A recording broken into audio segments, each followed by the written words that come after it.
It was a great example of peaking at the right time as West Coast stormed into the 1992 finals series with tremendous confidence, winning their last 5 from 6 home and away matches.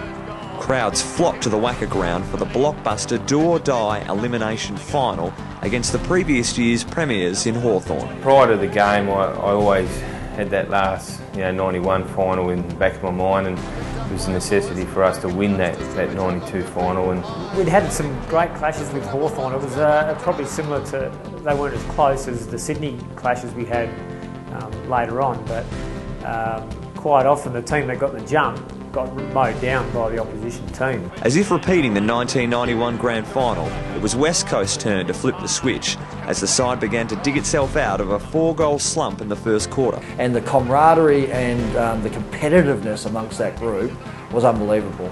You know, you could not do the warm-up without blokes, competing to beat each other in the sprints, and it was just bragging rights all the time about whatever.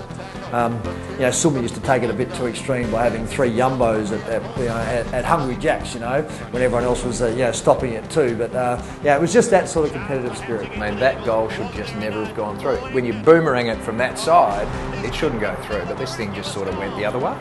And it went through the goals. It was like a superior power had grabbed the ball and taken it through the goals.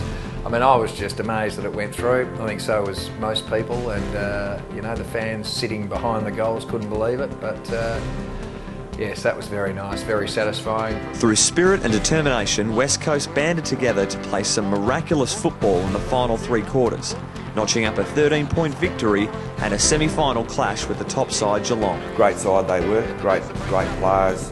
We had to be on our game, and for us to get up by 14 points, hear the crowd roar, boys were pumped, couldn't wait for next week.